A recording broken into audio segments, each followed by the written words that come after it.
Ruby Hatheraway's hands wouldn't stop shaking as she stood alone on the Cheyenne station platform, watching the stagecoach pull away in a cloud of dust.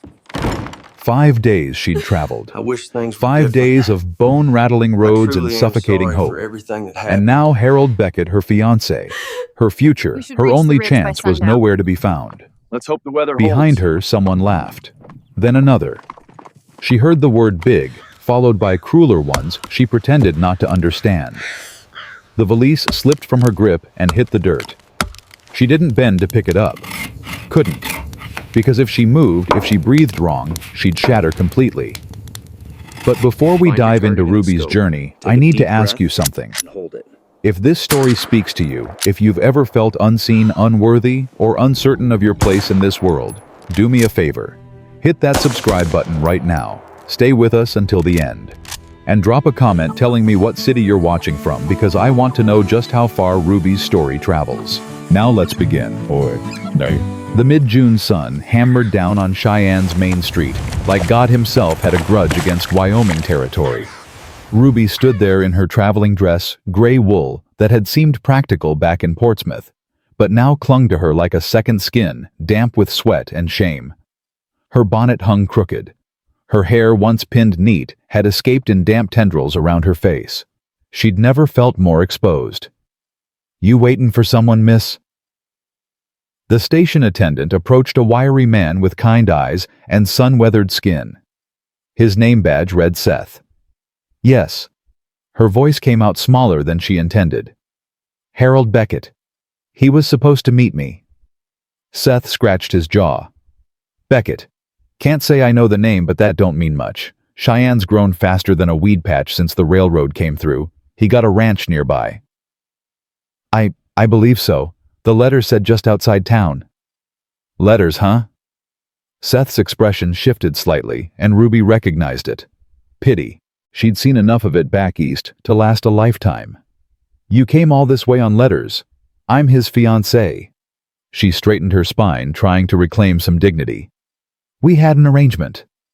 "Well, arrangements sometimes go sideways out here, miss. How long you been waiting?" Ruby glanced at the sun's position. 3 hours. Maybe 4. That ain't good.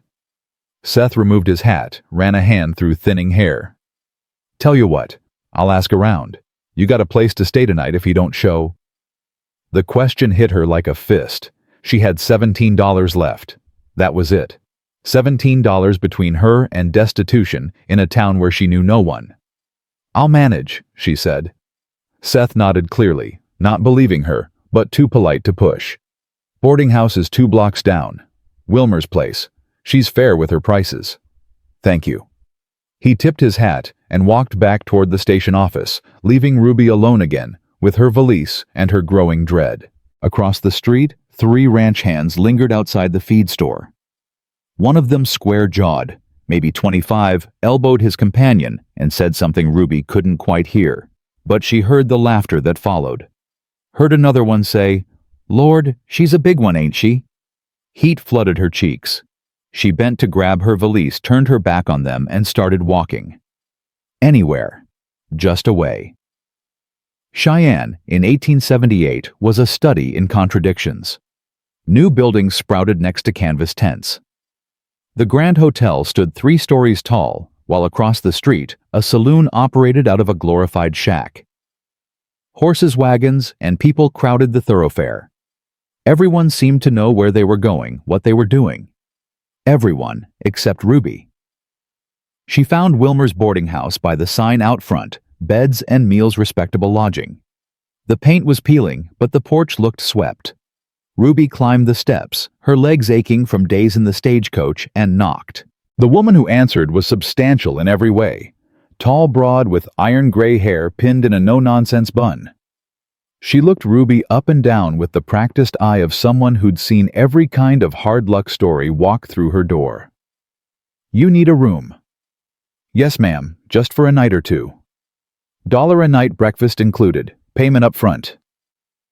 Ruby fumbled with her reticule, counted out $2. "Is that all right?" Wilmer's expression softened a fraction. "That'll do. Come on then." The inside smelled like boiled cabbage and lye soap, but it was clean. Wilmer led Ruby up a narrow staircase to the second floor, down a dim hallway, and opened a door to a small room with a single bed, a washstand, and a window overlooking the alley. "Supper's at 6 if you want it. Extra 50 cents. "Thank you, but I'm not hungry." Wilmer paused in the doorway. "You waiting on someone?" "My fiancé. He was supposed to meet me at the station." "He got a name?" "Harold Beckett." Wilmer's face went carefully neutral. "Don't know him. But honey, if he didn't show you, might want to consider he ain't coming." The words landed like stones in Ruby's chest. There must be an explanation. "Maybe. Or maybe you ain't the first girl to come west on a promise that turned to dust." Wilmer's voice wasn't unkind, just matter of fact. "I've seen it before. Man gets scared or finds another option, or just plain changes his mind. Sometimes they don't even write to say so. Harold wouldn't." But Ruby's voice faltered, because how did she know she'd exchanged exactly 4 letters with the man? 4 letters, and she'd packed her entire life into one valise and traveled halfway across the country. "Well," Wilmer said, "you got a roof tonight either way.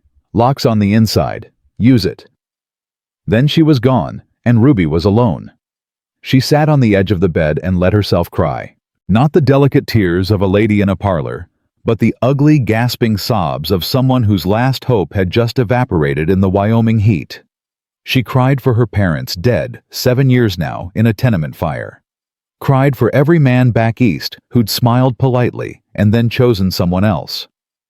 Cried for the girl she'd been that morning, stupid enough to believe a stranger's letters could be a lifeline. When the tears finally stopped, the room was darker. Ruby splashed water on her face from the basin, pinned her hair back up with shaking fingers, and stared at her reflection in the small spotted mirror above the washstand. "You will not fall apart," she whispered to herself. "You've survived worse than this." Except she wasn't sure she had. Right. The next morning came too soon and too bright. Ruby woke to sunlight slicing through the thin curtains, and the sounds of Cheyenne waking up horses, voices the clang of a blacksmith's hammer somewhere in the distance. Her first thought was Harold. Maybe he'd come to the boarding house looking for her. Maybe there'd been an accident, and he was laid up somewhere unable to meet the stage. Downstairs, the dining room held a handful of boarders, 2 cowboys hunched over their coffee, a traveling salesman reading a newspaper, an older woman knitting by the window. Wilmer appeared with a plate of eggs and biscuits, set it in front of Ruby without ceremony. "Sleep." "A little." Ruby picked up her fork, realized she had no appetite. "Mrs. Wilmer, do you know where I might inquire about local ranchers? I need to find Harold Beckett." Wilmer poured coffee into Ruby's cup. "Try the land office, 3 blocks north. They keep records." "Thank you." Ruby forced down half the eggs, drank the coffee for the warmth it offered more than the taste, and set out. The morning air still held a hint of cool, but the sun was already climbing. By noon, it would be brutal again. The land office was a narrow building sandwiched between a dry goods store and a lawyer's office. Inside, a clerk with spectacles and ink-stained fingers looked up from a ledger. "Help you. I'm looking for information about a ranch. The owner's name is Harold Beckett." The clerk frowned. "Beckett? Beckett." He turned to a cabinet behind him, pulled out a thick ledger and flipped through pages. "Here, Harold Beckett. Registered a claim outside town northern section back in '76. Sold it 4 months ago to a cattle outfit out of Colorado." Ruby's stomach dropped. "Sold it?" "Yes, ma'am. Recorded right here. March 18th, 1878. Do you know where he went?" The clerk shrugged. "No idea. Maybe back east.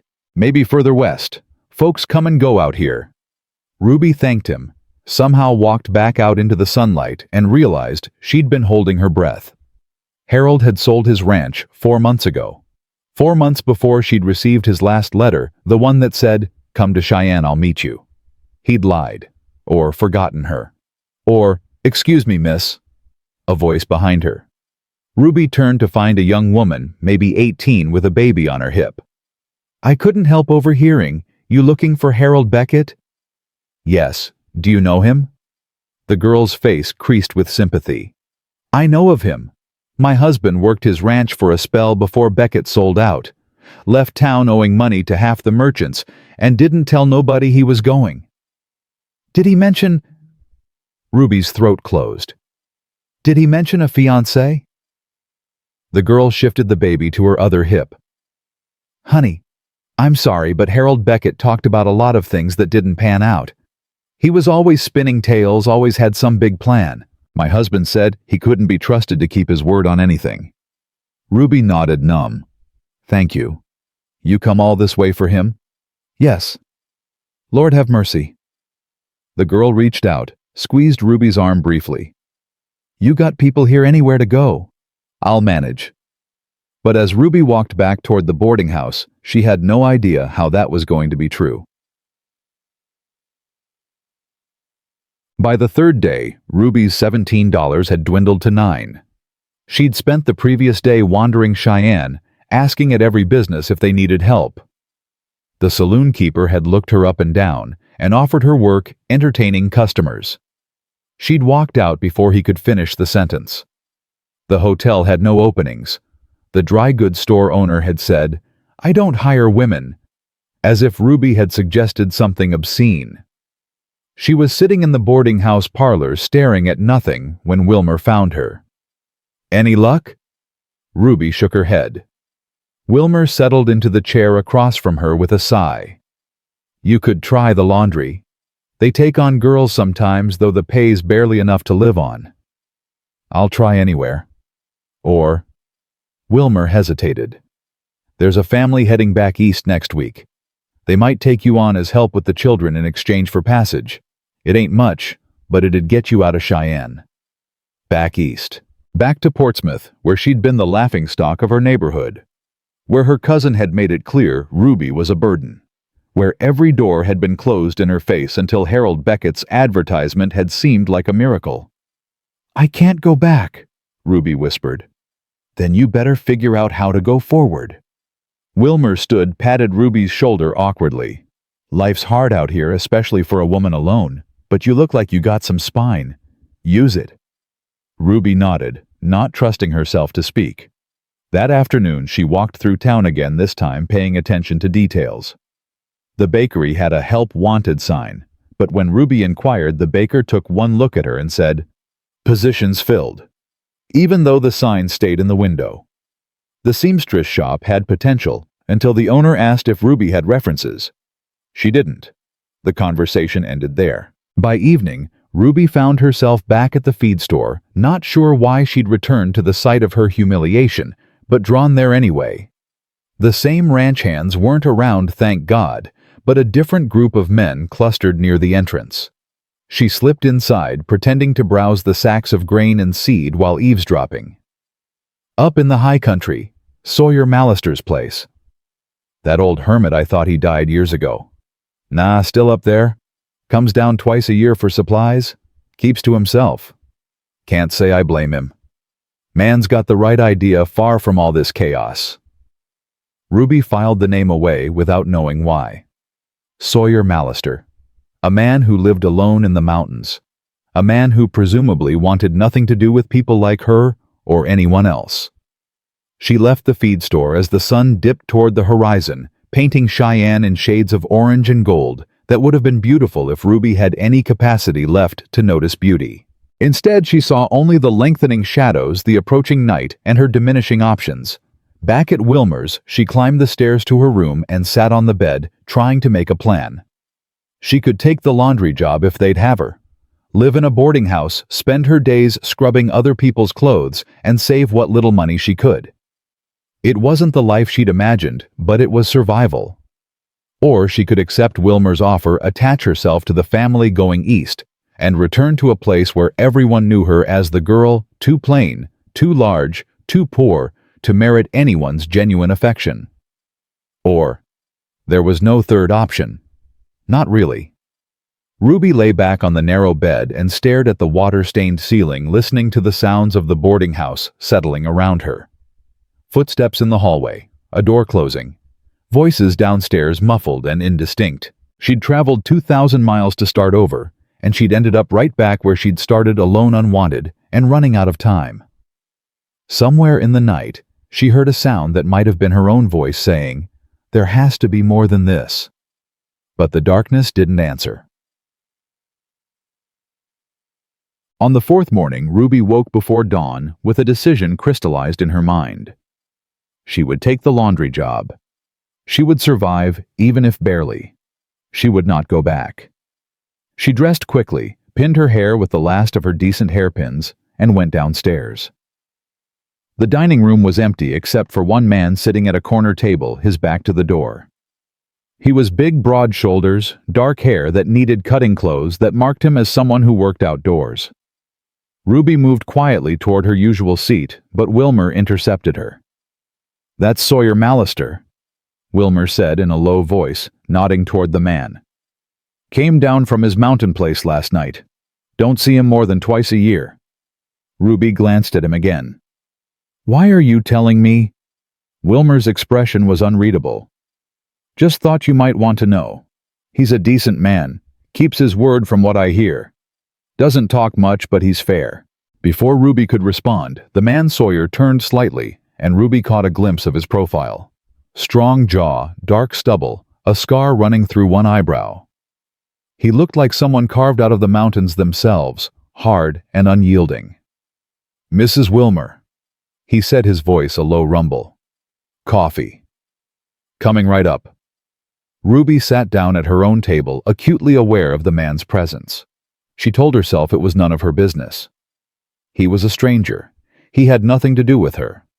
But then Sawyer stood, picked up his cup, and crossed the room to where she sat. "Mind if I join you?" he asked. Ruby looked up, startled. Up close, he was even more imposing, easily over 6 feet, with dark eyes that seemed to take in everything at once. But his expression wasn't threatening, just curious. Of course." He settled into the chair across from her, set his coffee down carefully. "You're the woman everyone's been talking about." Heat flooded Ruby's face. "I don't know what you mean." "The mail-order bride, the one who got left at the station." There it was, her humiliation laid out like a fact. Ruby's hands clenched in her lap. "Yes, that's me." Sawyer nodded slowly. "Heard about it yesterday when I came into town. People saying all kinds of things, most of it unkind." "I'm aware." He sipped his coffee, studying her. "Name's Sawyer Mallister." "Ruby Hatheraway." "Ruby." He said it like he was testing the weight of it. "You got family here? Anywhere to go?" "No." "Job?" "Not yet." Another long silence. Ruby wanted to get up and leave, but something kept her rooted to the chair. Maybe it was the way he looked at her, not with pity, not with mockery, but with something like recognition. Finally, Sawyer said, "I got a place up in the mountains, 2-day ride from here. It's not much cabin, some land, no neighbors for miles. I don't come down often because I don't like towns much." He paused. "I also don't like seeing people treated poorly when they don't deserve it." Ruby's heart started to pound. "Why are you telling me this?" "Because I'm offering you a way out." He met her eyes directly. "You can come stay at my place until you figure out what you want to do. I'm not asking anything from you except maybe some help with chores. I sleep in the loft, you'd have the bedroom. And before you ask, no, I'm not looking for a wife. I'm just offering a roof and some time to breathe." Ruby stared at him. "You don't know me." "No. But I know what it's like to need help and not have anywhere to turn." He stood, pushed his chair back. "I'm leaving at first light tomorrow. If you want to come meet me at the livery stable at dawn. If not, I wish you well." Then he walked out, leaving Ruby sitting there with her heart racing and her mind spinning. Wilmer appeared moments later with Ruby's breakfast. "Heard that, did you? He just offered to take me to his cabin." He did. Is he? Ruby didn't know how to phrase the question. Can I trust him? Wilmer sat down heavily. Honey, I've known Sawyer Mallister for going on 6 years. He's a good man. Quiet, keeps to himself, but good.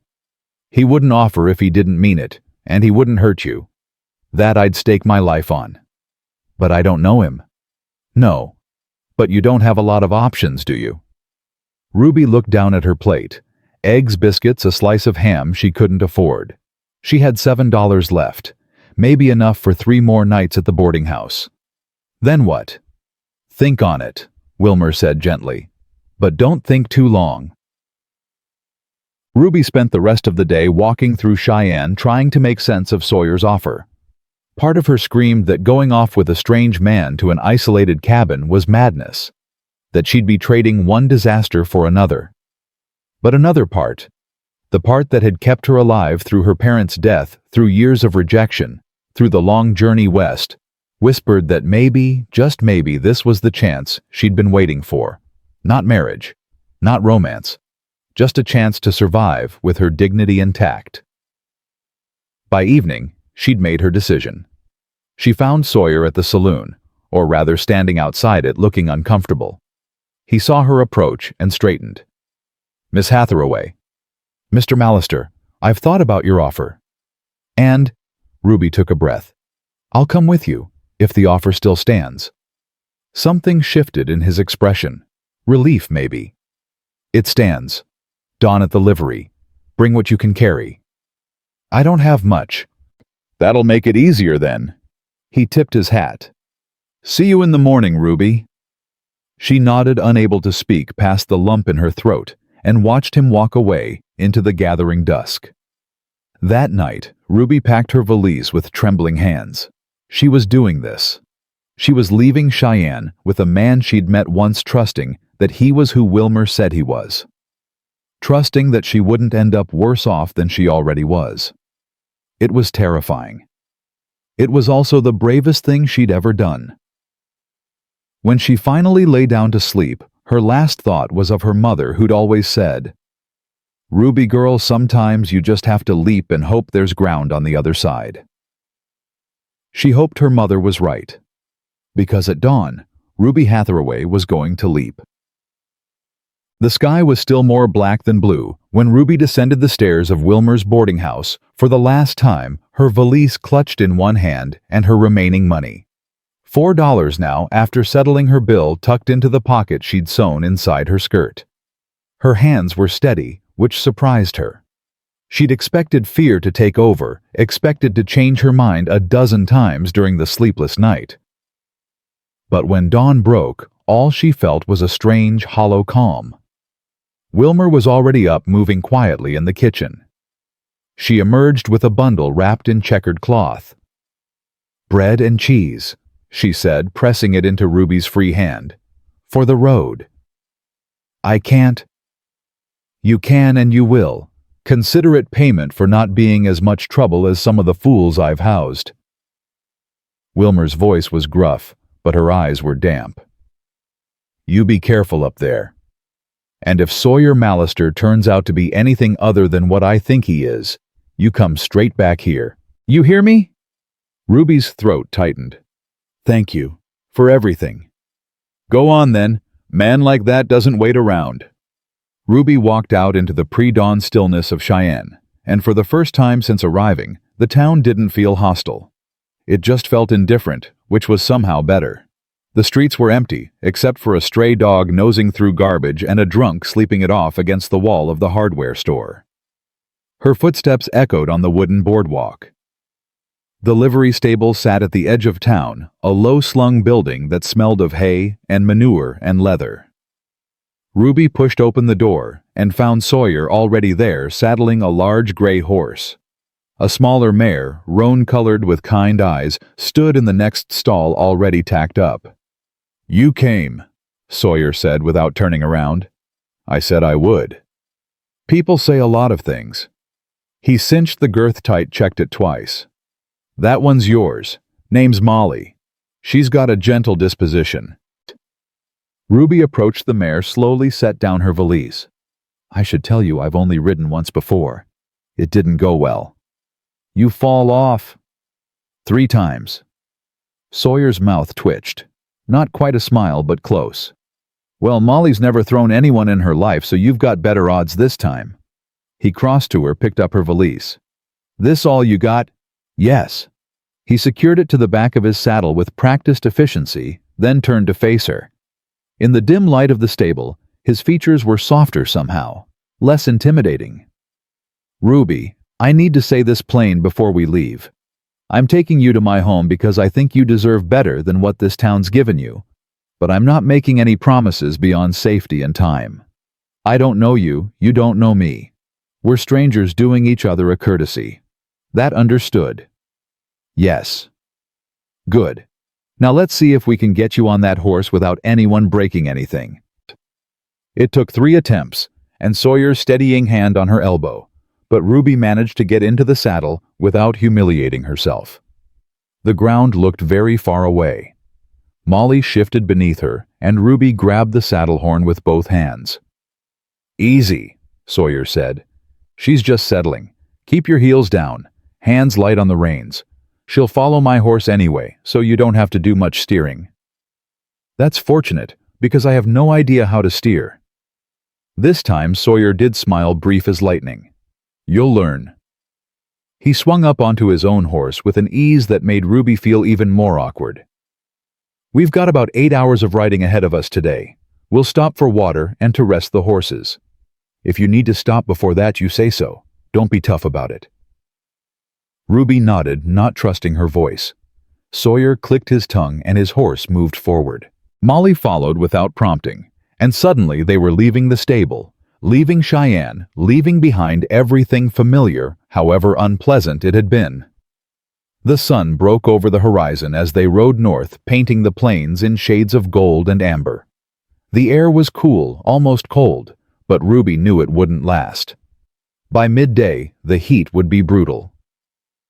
For now, though, she let herself breathe in the morning, let herself feel the rhythm of the horse beneath her, let herself believe that maybe, just maybe, she'd made the right choice.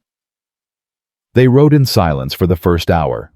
Ruby focused on not falling off, on keeping her seat, as Molly plodded along behind Sawyer's gray. The prairie stretched endlessly around them, broken only by occasional scrub brush, and the distant outline of mountains that looked too far away to ever reach. Ruby's thighs started aching within 30 minutes. By the time Sawyer finally called a halt near a small creek, she could barely dismount without groaning.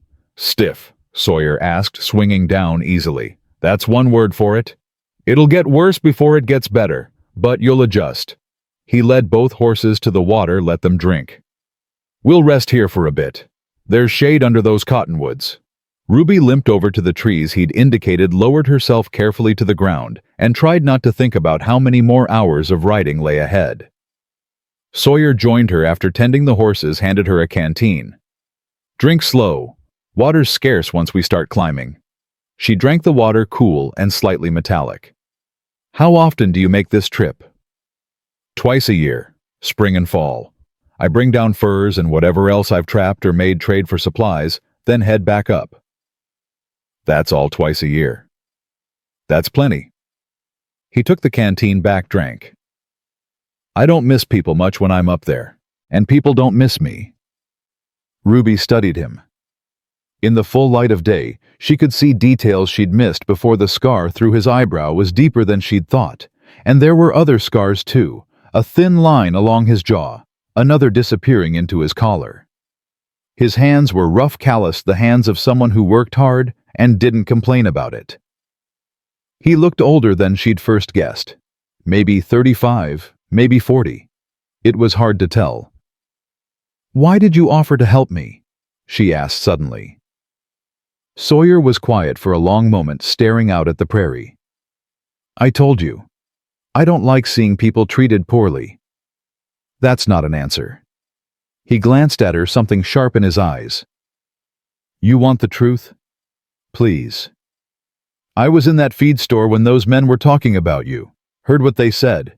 Heard them laughing. His jaw tightened. Reminded me of something I'd rather forget. So I asked around, found out you were at Wilmer's, and figured I'd make the offer. You didn't have to take it. What did it remind you of? Something from a long time ago. Doesn't matter now. He stood, brushed dust off his pants.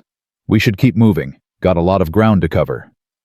Ruby let it drop, though curiosity gnawed at her. What had happened to Sawyer Mallister to make him live alone in the mountains? What had he lost, or left behind, or run from? But those were questions for another time, if there ever was another time. Right now, she had to focus on getting back on that horse and surviving the rest of the day. The afternoon was every bit as brutal as Ruby had feared. The sun climbed high and merciless, beating down on them without respite. Sweat soaked through her dress. Her thighs screamed. Her back ached. She'd never been so uncomfortable in her entire life, and that included the stagecoach ride from Portsmouth. Sawyer called another halt in the shade of a rocky outcropping where the temperature dropped maybe 5 degrees. Ruby slid off Molly, and her legs nearly gave out. She caught herself against the mare's side, breathing hard. "You doing all right?" Sawyer asked, concern flickering across his face. "I'm fine." "You're not fine. You're about 10 minutes from falling off that horse." "I said I'm fine." Ruby straightened, wincing. "I can keep going." Sawyer studied her for a moment, then nodded slowly. "All right, but we'll camp early tonight. No point pushing until we're both miserable." They rode for another 2 hours before Sawyer finally called it. The landscape had started to change, less flat prairie, more rolling hills dotted with juniper and pine. The air smelled different, cleaner somehow. Sawyer led them to a spot near another creek, this one faster moving than the first, where a stand of aspens provided good cover. "We'll stop here," he said, dismounting. "I'll see to the horses. You rest." Ruby climbed down, fell down more accurately, and collapsed onto the grass near the water. Every muscle in her body hurt. She wanted to cry from sheer physical exhaustion, but she was too tired even for that. Sawyer unsaddled both horses, hobbled them where they could graze, then started gathering wood for a fire. Ruby watched him work, marveling at how efficient he was. No wasted motion. Everything purposeful. Within 20 minutes he had a fire going and was digging through his packs. "Got beans and salt pork," he said. "Not fancy, but it'll fill you up." "I can help." "You can sit there and recover. Tomorrow you'll help. Today you've done enough just staying on that horse." Ruby wanted to argue, but she didn't have the energy. She watched as Sawyer cooked his movements, practiced and sure.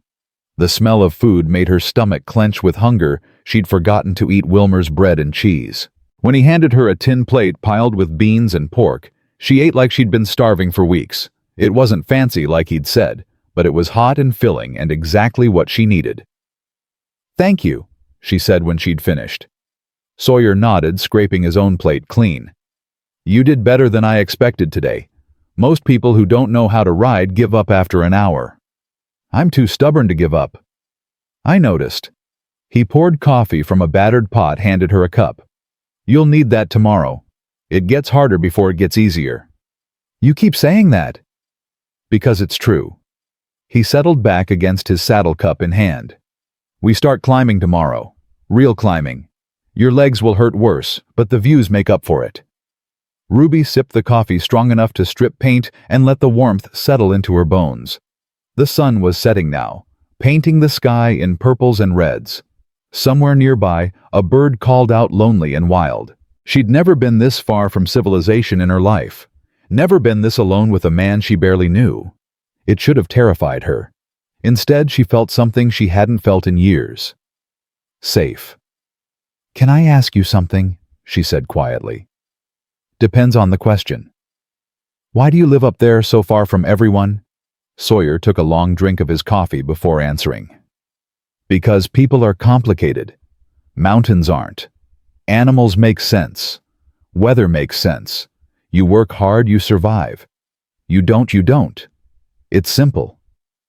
"It sounds lonely." "It is, but lonely's better than what I had before." He looked at her directly. "You'll understand that soon enough." Ruby thought about Cheyenne, about the stares and the laughter, and the crushing weight of being unwanted. "I think I already do." They sat in silence as the stars emerged one by one, until the sky was thick with them. Ruby had seen stars before, of course, but never like this, never so many, so bright, so close, she felt she could reach up and touch them. "It's beautiful," she whispered. "It is." Sawyer stood stretched. "I'll take first watch. You sleep." "Watch for what?" "Bears mostly. Sometimes wolves. Nothing that'll bother us if we keep the fire going, but better safe than sorry." He saw her expression and added, "Don't worry. I've been doing this for 15 years. Haven't lost anyone yet." "You've brought people up here before?" "Once or twice. Long time ago." He handed her a bedroll. "Get some sleep, Ruby. Tomorrow's harder." She wanted to ask more questions. Who had he brought? Why? What happened to them? But exhaustion pulled at her like a current. She spread the bedroll near the fire, lay down, and was asleep before she could form another thought. She woke once in the night to find Sawyer still awake, sitting with his rifle across his knees, staring into the darkness beyond the firelight.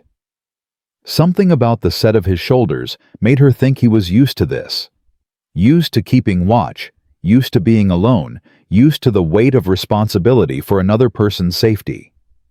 She wanted to say thank you again, but the words felt inadequate. So she just closed her eyes and let sleep take her back, trusting that when she woke, he'd still be there. And he was. The second day was worse than the first, just like Sawyer had warned. The terrain changed from rolling hills to steep inclines that made Molly work hard and made Ruby cling to the saddle horn until her knuckles went white. Her whole body ached, thighs, back, shoulders, places she didn't even know could hurt. But she gritted her teeth and kept going because turning back wasn't an option. Sawyer, to his credit, didn't comment on her obvious discomfort. He just kept riding occasionally, glancing back to make sure she was still upright.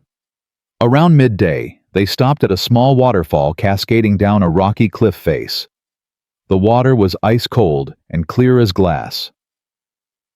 "Drink as much as you can," Sawyer said, refilling canteens. "This is the last good water until we get to the cabin." Ruby knelt by the stream, cupped her hands, and drank deeply. The water tasted like stone and snow and something pure she couldn't name. She splashed some on her face, her neck soaking the collar of her dress. She didn't care. The cold felt like salvation. "How much farther?" she asked, sitting back on her heels. "Few more hours. We'll get there before dark if we don't dawdle." "I'm not dawdling." "Didn't say you were." He crouched beside her, filled his own canteen. "You're doing fine, Ruby. Better than fine, actually." The compliment caught her off guard. "Really? Really? Most people would have quit by now. You haven't complained once." "I complain in my head constantly." That earned her another almost smile. "That doesn't count." They rode on. The landscape continued to transform. More pine trees, now their scent sharp and clean, and the air grew thinner, cooler. Ruby's ears popped. The trail became rockier, narrower, winding through stands of aspen that rustled in the breeze like whispered secrets. And then, as the sun started its descent toward the western peaks, Sawyer stopped his horse at the top of a rise and pointed down into a valley below. "There," he said. "That's home." Ruby pulled up beside him and looked where he was pointing. The cabin sat in a small clearing, surrounded by tall pines, with a creek running nearby, and mountains rising on all sides like protective walls. It was small, much smaller than she'd imagined, but it looked solid. Smoke curled from the chimney, which confused her until she realized Sawyer must have left the fire banked before leaving. "It's not much," he said almost apologetically. "It's perfect," Ruby said, and meant it. They descended into the valley as twilight gathered.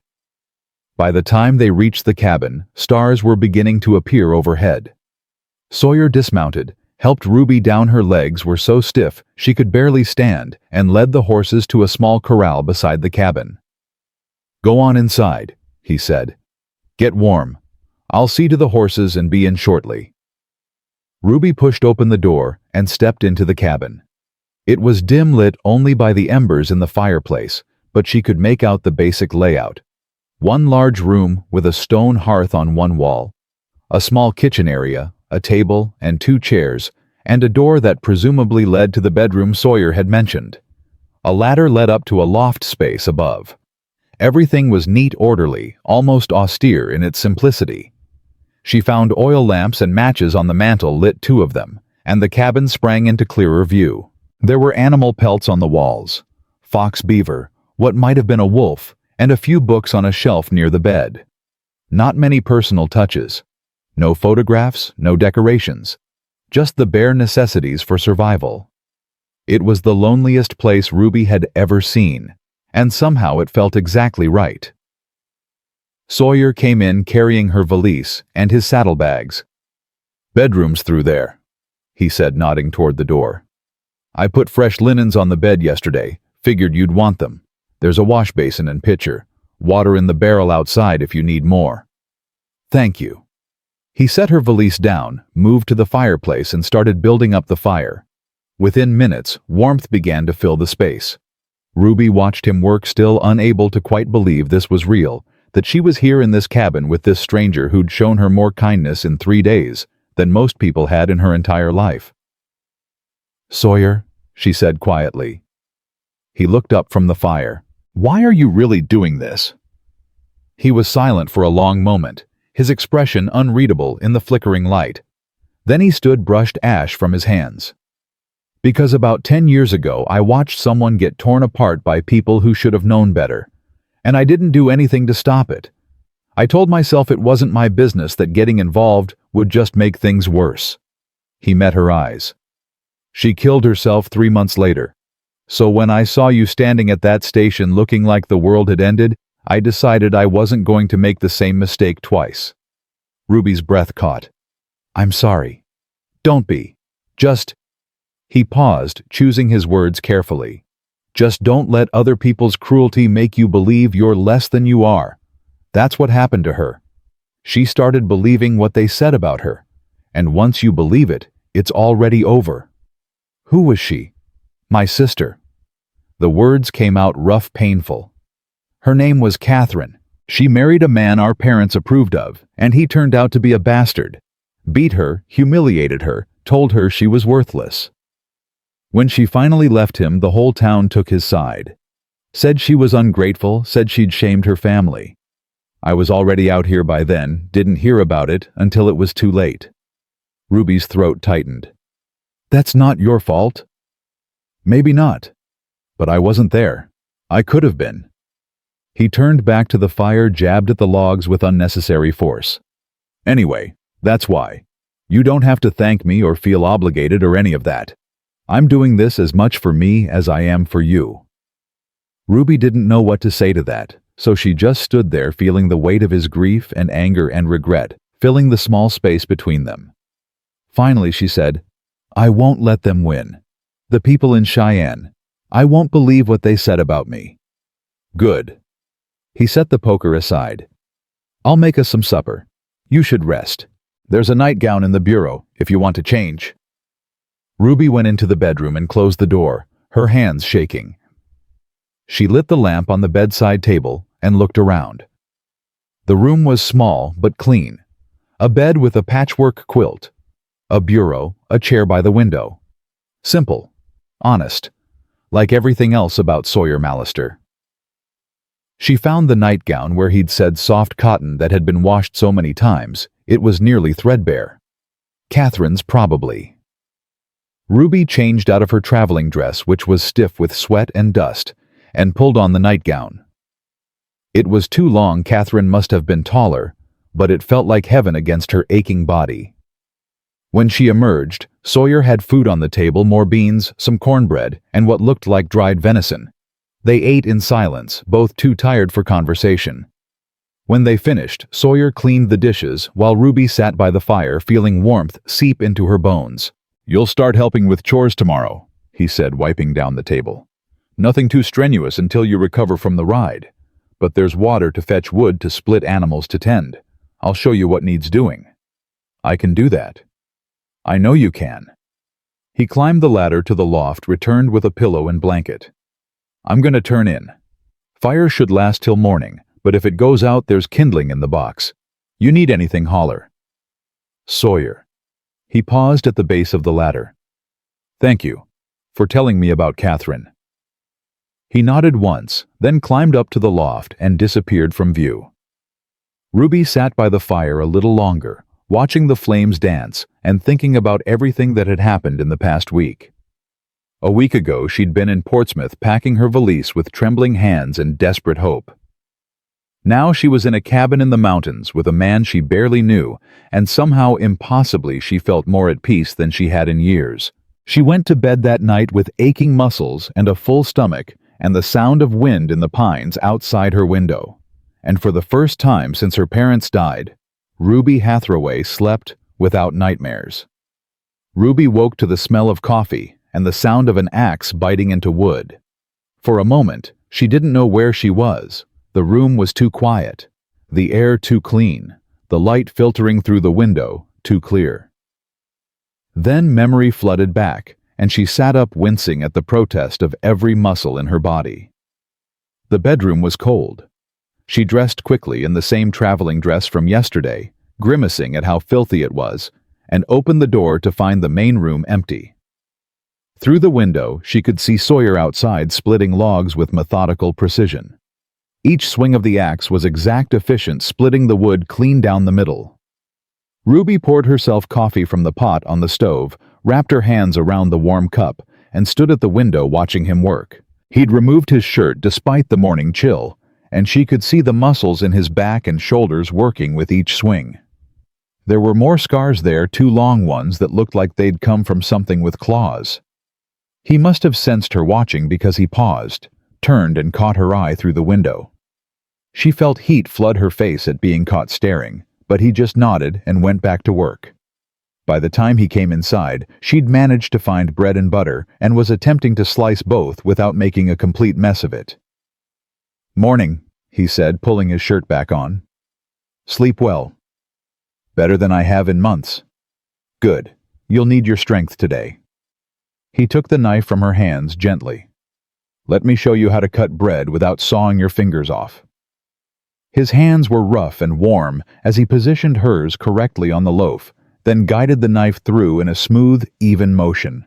Ruby tried to focus on the lesson and not on how close he was standing, how she could smell pine sap and wood smoke on his skin. "There," he said, stepping back. "Like that. Even pressure, let the blade do the work." She tried it herself, managed a reasonably straight slice. "Better. Better." He poured himself coffee, leaned against the counter. "Today I'll show you around the place, where things are what needs doing. Tomorrow we'll start working in earnest. I can work today. You can barely walk today. I saw you limping from the bedroom." Ruby opened her mouth to protest, then realized he was right. Her legs felt like they'd been beaten with hammers. "Fine. Show me around." They spent the morning touring the property. The corral held 2 horses, now Molly and Sawyer's Gray, whose name turned out to be Buck. There was a small chicken coop with 6 hens, a root cellar dug into the hillside, a smokehouse, and a shed for tools and traps. Everything was neat, organized, maintained with obvious care. "How long have you lived here?" Ruby asked as they walked back toward the cabin. 12 years. Built most of it myself the first 2 years. Added on as I went." "By yourself?" "Mostly. Had help from a Ute man named Running Deer for a while. He taught me how to trap, how to read the weather, how to survive winters up here. He's gone now, died about 5 years back. But he's the reason I'm still alive, so I try to honor what he taught me." They reached the creek and Sawyer knelt to fill a bucket with water. "You'll need to do this twice a day, morning and evening. Creek's close, so it's not bad work, but in winter it freezes, and you have to break the ice first." Ruby took the bucket when he offered it, surprised by its weight. She managed to carry it back to the cabin without spilling too much, her arms shaking by the time she set it down by the door. "Good," Sawyer said. You're stronger than you look. People have been telling me I'm too big my whole life. Might as well use it for something. He looked at her sharply. You're not too big. You're exactly what you need to be to survive out here. Those people in Cheyenne wouldn't last a week up in these mountains. You will. The certainty in his voice made something tight in Ruby's chest loosen slightly. How do you know? Because you're still here. Because you got on that horse even though you were terrified. Because you're not complaining about the aches or the work or the fact that you're in the middle of nowhere with a stranger. He picked up the axe again. That takes more spine than most people have. Ruby watched him return to splitting wood and felt something shift inside her. Not attraction exactly, or not just attraction. Something deeper. Recognition, maybe. The sense that this man, this scarred and solitary stranger, saw her in a way no one else ever had. The days began to establish a rhythm. Ruby woke at dawn, made coffee, fetched water from the creek, while Sawyer tended the animals. They ate breakfast together, usually cornmeal mush or fried eggs from the hens, then worked until midday. Sawyer taught her how to split kindling, how to properly stack firewood so it would season, how to preserve meat in the smokehouse. Her hands blistered, then calloused. Her muscles screamed, then adapted. She fell into bed each night exhausted and slept like the dead. They spoke little while working, but the silence between them felt comfortable rather than awkward. Sometimes Sawyer would tell her about the land, pointing out which plants were edible and which would kill her, where mountain lions liked to den, how to tell if a storm was coming by the way the wind shifted. Ruby absorbed it all, filing away every piece of information like her life might depend on it someday. Because it might. 2 weeks after arriving, Ruby woke to find blood on her nightgown and cursed under her breath. Her monthly had come early, probably from the stress and physical exertion. She cleaned herself up as best she could, grateful that Catherine's things had included several old rags suitable for the purpose, and emerged from the bedroom to find Sawyer already up and dressed. "I need to go into town," she said abruptly. He looked up from stoking the fire. "Why?" Ruby felt her face burn. "Personal reasons, women's reasons." Understanding dawned in his eyes. "Ah, no need. There's supplies in the loft. Clean rags, some soap that helps with cramping. Catherine." His voice caught slightly. "She kept things stocked. Haven't touched them since. You're welcome to whatever's there." "Thank you," Ruby whispered, mortified and touched in equal measure. "Nothing to thank me for. It's just practical." He stood, grabbed his coat. "I'm going to check the traps today. Might be gone most of the afternoon. You rest if you need to. There's tea in the tin on the shelf, willow bark. Running deer showed me how to make it. Helps with pain." After he left, Ruby climbed to the loft and found the supplies exactly where he'd said. The rags were clean and folded, the soap wrapped carefully in waxed paper. There was also a hot water bottle made of thick rubber, something Ruby had only seen once before in a wealthy neighbor's home back east. She made the willow bark tea, held the hot water bottle against her cramping belly, and let herself cry. Not from pain, though there was plenty of that, but from the overwhelming realization that this man, this rough, scarred stranger, was taking better care of her than anyone in her entire life had. When Sawyer returned that evening with 2 rabbits for supper, he found Ruby outside splitting kindling despite the cramps, determined not to be useless. "You're supposed to be resting," he said, dismounting. "I rested this morning. I'm fine now." He studied her for a moment, then nodded. "All right, but if you're not fine, you tell me. No point being tough about something like that." "I'm always tough about it. That's what women do." "Not up here. Up here you can just be honest." He handed her the rabbits. "Think you can dress these while I seed a buck?" Ruby looked at the dead animals, their eyes glassy and vacant. "I've never dressed a rabbit before." "Then it's time you learned. Come on." He taught her how to skin and clean the rabbits, how to separate the meat from the bone, how to save the pelts for tanning later. Ruby's stomach turned several times, but she forced herself to watch, to learn to do it herself, when he stepped back and let her try. By the end, her hands were bloody, and her dress was ruined, but she'd done it. "Good work," Sawyer said, examining her cuts. "Little rough, but you'll get better with practice." "I don't know if I want to get better at this." "You will when you're hungry in the middle of winter and there's nothing else to eat." He took the meat inside, started preparing it for cooking. "Out here, squeamishness will kill you faster than a bear. You learn to do what needs doing, or you don't survive." Ruby washed her hands in the creek scrubbing until the blood was gone and her skin was raw. When she came back inside, Sawyer had the rabbit stewing in a pot with wild onions and some kind of herb she didn't recognize. "What's that smell?" she asked. "Sage. Grows all over up here. Good for flavoring meat, good for tea, good for keeping bugs out of the cabin." He stirred the pot. "Running Deer used to say sage was sacred, would burn it for ceremonies for cleansing. I just use it for cooking, but I respect what he believed." "You talk about him a lot." "He saved my life more than once. Least I can do is remember him." Sawyer ladled stew into bowls, handed her one. "He's also the reason I know how to live up here without going crazy from loneliness. He'd come by every few weeks, bring news from his people, share a meal. Taught me their language, some of it anyway. When he died, He paused, set down his spoon. "I thought about leaving, going back to civilization, but then I realized he'd taught me how to be alone without being lonely. So I stayed." Ruby ate slowly, savoring the rich flavor of the stew. "Do you ever regret it? Staying up here?" "Sometimes. Usually in winter when I haven't seen another soul for months and the snow's so deep I can't get to the traps. But then spring comes and I remember why I'm here." He met her eyes across the table. "No one up here cares what I look like, how I talk, what mistakes I made 20 years ago. Mountains don't judge. That's worth a little loneliness." "I understand that more than you know."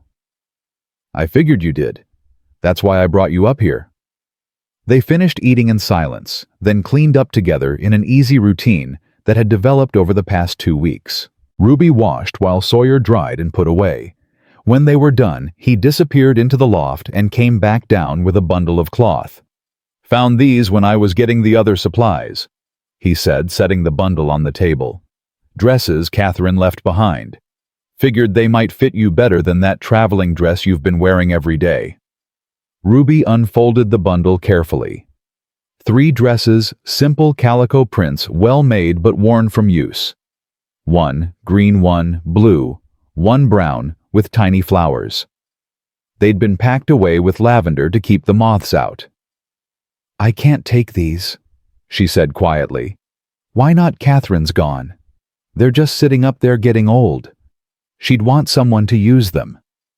He turned away, added another log to the fire. "Try them on. If they don't fit, we'll figure something else out." Ruby took the dresses into the bedroom and tried on the green one first. It fit perfectly.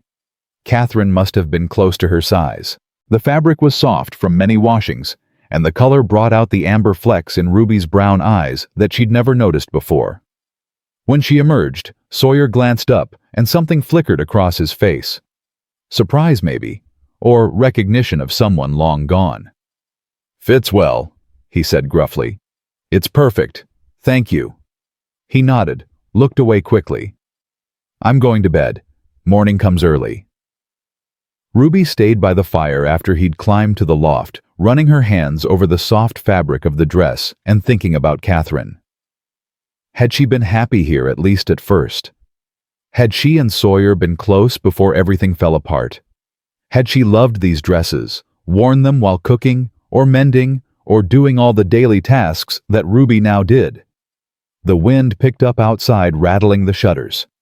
Ruby banked the fire, checked that the door was latched, and went to bed wearing Catherine's nightgown and thinking about the strange, quiet man sleeping in the loft above her. A month passed, then another. Summer deepened into late August, and the work continued. Ruby learned to chop wood without the axe glancing off and nearly taking her foot. Learned to milk the goat Sawyer brought back from a neighboring homesteader 20 miles away. Learned to make bread that didn't come out of the oven like a brick. learned to shoot the rifle well enough that Sawyer trusted her to take it when she went to the creek alone. Her body changed. The softness that had always made her a target back east transformed into muscle and strength. Her hands were rough now, perpetually scraped and calloused. Her face tanned despite her bonnet. She looked less like a lady and more like what she was becoming, a woman of the mountains. One morning in early September, Ruby woke to find the first frost coating the ground outside. She dressed quickly in the brown dress with tiny flowers and went outside to find Sawyer already working on winterizing the cabin. "First frost means we've got maybe 6 weeks before the real cold sets in," he said without preamble. "Need to finish chinming the gaps in the walls, get more wood split and stacked, make sure we've got enough supplies to last until spring. That's 6 months away. 7 usually, sometimes 8 if it's a bad winter." He hammered moss into a crack between logs. "We need to work twice as hard now to make sure we don't run short when it matters." They worked from dawn until dusk for the next 3 weeks. Ruby's arms ached from swinging the axe, her back protested from hauling and stacking wood, but she pushed through.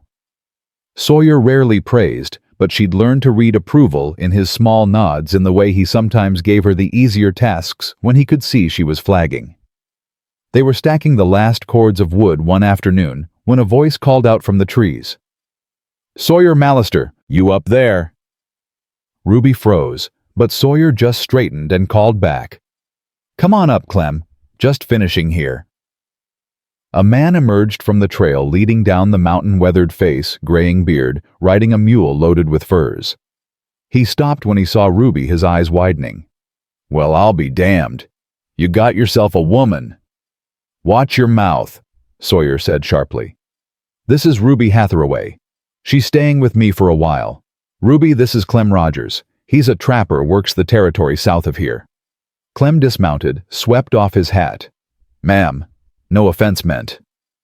"None taken," Ruby said, though her heart was pounding. This was the first person besides Sawyer she'd seen in 2 months. "What brings you up this way?"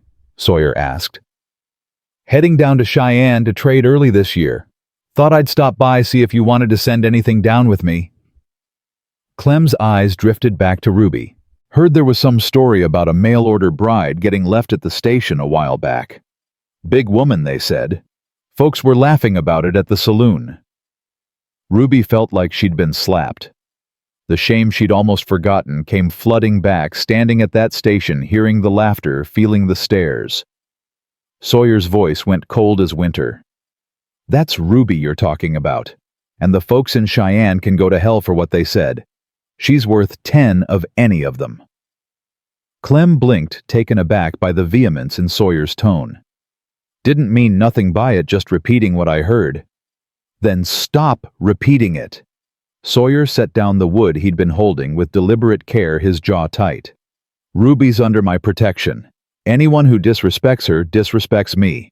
That clear? Clear as day." Clem looked genuinely apologetic now. "I'm sorry, ma'am. Truly. I shouldn't have said nothing." Ruby found her voice, forced it steady. "It's all right. I know what people said. I was there." "Well, they were wrong to say it. Any fool can see that." Clem cleared his throat, clearly eager to change the subject. "Listen, Sawyer, I've got news from Cheyenne you might want to hear. That Beckett fellow who left this lady stranded, he came back to town about a month ago." Ruby's stomach dropped. "Harold's in Cheyenne." "Was. Don't know if he still is. But he was asking after you from what I heard. Saying he made a mistake, wanted to make things right." Sawyer looked at Ruby, his expression carefully neutral. "You want to see him?" Did she Harold Beckett, who'd promised her a home and then abandoned her without a word? Harold, who'd been her last desperate hope and had crushed it without even the courtesy of an explanation. 2 months ago, she would have given anything to hear he'd come back. Now, "No," she said firmly. "I don't want to see him." Clem nodded approvingly. "Can't say I blame you. Man like that ain't worth your time." He turned back to Sawyer. "Anyway, I'll be heading out. Just wanted to stop by, let you know. If you change your mind about sending furs down with me, I'll be camped at Copper Creek tonight." "Obliged, Clem. Travel safe." After Clem rode off, Ruby and Sawyer stood in silence, the moment stretching between them like a rope pulled taut. "You all right?" Sawyer finally asked. "I don't know." Ruby sat down on the stack of wood, her legs suddenly unsteady. 2 months ago, hearing that Harold came back would have been everything I wanted. Now it just feels empty. Yes, empty. She looked up at Sawyer. "Is that wrong? Should I want to see him hear his explanation?" "There's no should about it. You feel what you feel." He sat down beside her, close, but not touching. "But for what it's worth, any man who'd leave you standing at that station doesn't deserve a second chance." "You gave me a second chance." "That's different. You didn't do anything wrong. You were just trying to survive." He picked up a small stick, turned it over in his hands. "Ruby, I need to ask you something, and I want you to be honest." "All right."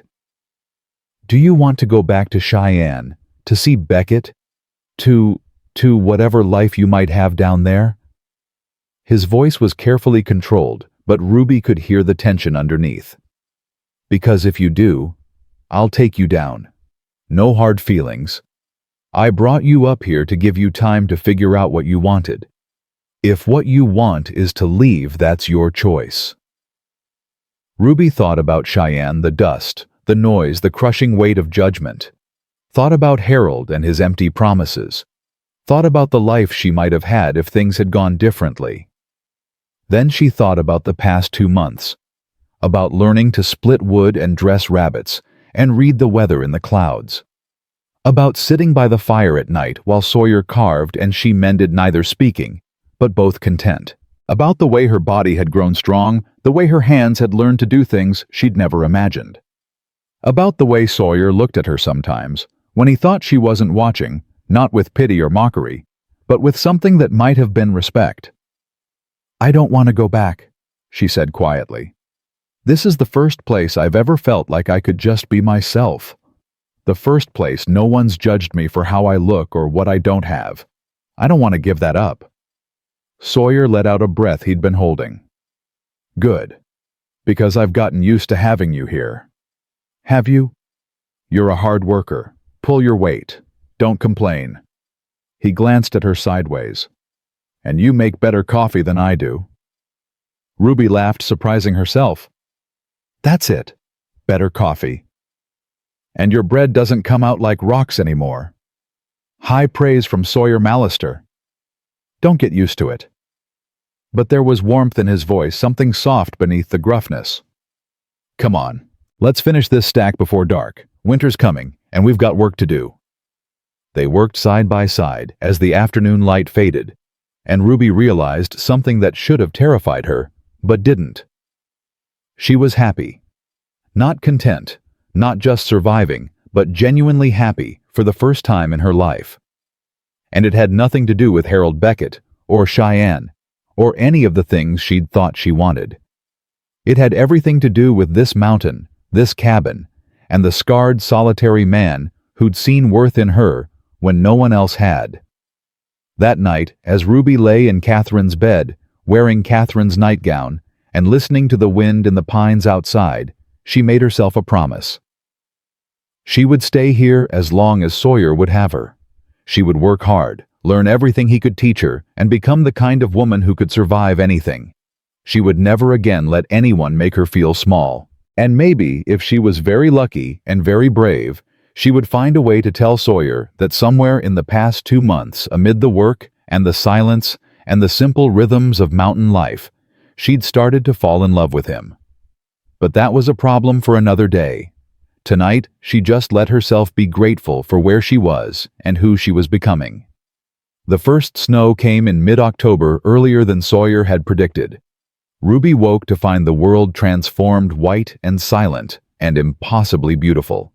She stood at the window in her nightgown, breath fogging the glass, watching fat flakes drift down through the pines. "It's early," Sawyer said from behind her, and she jumped. She hadn't heard him come down from the loft. "Means it'll be a hard winter." "How hard?" Hard enough that we'll be grateful for every cord of wood we stacked, every jar we put up, every bit of preparation we did. He moved past her to start the fire. But we'll be fine. We've got what we need. Ruby dressed quickly and went outside to feed the chickens. The cold bit through her dress despite the shawl, and her boots crunched on the fresh snow. The chickens huddled together in their coop, reluctant to venture out. She scattered grain, refilled their water, and stood for a moment breathing in the sharp, clean air. She'd been here 3 months now. 3 months of hard work and simple living, and slowly learning who she was when no one was watching. 3 months of Sawyer's quiet presence, his patient teaching, his rare smiles that felt like gifts when they came. 3 months of falling deeper in love with a man who'd given no indication he felt anything for her beyond basic respect. "Ruby," Sawyer's voice cut through her thoughts. "You'll freeze out here. Come inside." She obeyed, stamping snow off her boots before entering. Sawyer had coffee ready and was frying bacon in the cast-iron skillet. The cabin smelled like wood smoke and breakfast and home. "We need to talk about winter protocols," he said, sliding bacon onto a plate. "From now until spring, you don't go anywhere alone. Not to the creek, not to the chicken coop, nowhere. The snow covers tracks, makes it easy to get lost, and the predators get bolder when food's scarce. I can take care of myself." "I know you can, but humor me anyway." He poured coffee for both of them. "I've seen good people get turned around in a whiteout and freeze to death 50 feet from their own door. I'm not letting that happen to you." The protectiveness in his voice made Ruby's chest ache. "All right. No going anywhere alone." "Good." He sat down across from her, pushed the bacon toward her. "Also, we'll be spending a lot more time inside once the deep cold hits. Just the two of us day after day. It can get tense. Cabin fever, they call it. If I start getting on your nerves, you tell me. I'll give you space." "What if you start getting on my nerves and there's nowhere to go for space?" "Then we'll figure it out. We're both adults." He ate a strip of bacon thoughtfully. Running Deer used to say that winter was when you found out what people were really made of. Easy to be pleasant in summer. Winter shows you the truth. What truth will it show about us? Sawyer met her eyes across the table. "I guess we'll find out." The snow continued on and off for 3 days, piling up until it reached Ruby's knees in the places where the wind had drifted it. Sawyer showed her how to navigate in it, how to follow the rope he'd strung from the cabin to the chicken coop and the outhouse so they wouldn't get lost in a storm, how to recognize the signs of frostbite and hypothermia, how to keep the fire going all night without burning through their entire wood supply. On the 4th day, the sun broke through and the world sparkled like it was made of diamonds. Sawyer announced they were going hunting. "Deer will be moving to lower elevations now," he explained, checking his rifle. "We get one good buck that's meat for most of winter, but we need to go today while the weather's clear." Ruby had never hunted before, but she followed Sawyer into the woods without complaint. He moved through the snow with practiced ease, reading tracks she couldn't see, stopping occasionally to listen to sounds she couldn't hear. Ruby tried to walk as quietly as he did, but her boots crunched on the frozen crust of snow, and she kept sinking deeper than he did. After 2 hours of walking, Sawyer held up a hand. Ruby froze. He pointed ahead to where a massive buck stood, grazing his breath, pluming in the cold air. Sawyer lifted his rifle with agonizing slowness, sighted down the barrel. The shot cracked through the silence like thunder. The buck leaped, once stumbled, and fell. Sawyer was already moving forward, Ruby struggling to keep up through the deep snow. By the time she reached him, he was kneeling beside the fallen deer, his hand on its flank. "Clean shot," he said quietly. "He didn't suffer." He looked up at Ruby. "You want to learn how to field dress it?" Her stomach turned, but she nodded. This was part of survival. She couldn't afford to be squeamish. Sawyer taught her quickly and efficiently, showing her how to make the initial cuts, how to remove the organs without puncturing anything that would spoil the meat. Ruby's hands were shaking, and her gorge kept rising, but she forced herself to watch, to learn to understand that this animal's death meant their survival. "You did good," Sawyer said when they'd finished, his hands as bloody as hers. "Most people can't stomach this part. But you didn't run, didn't get sick. That takes courage." "I feel sick." "But you didn't get sick. There's a difference." He started the process of quartering the deer so they could carry it back. Out here, courage isn't about not being afraid or disgusted or uncomfortable. It's about doing what needs doing anyway. They hauled the meat back to the cabin in multiple trips, Ruby's muscles screaming by the time they finished. Sawyer hung the quarters in the smokehouse and showed Ruby how to prepare the jerky and the curing that would preserve the meat through winter.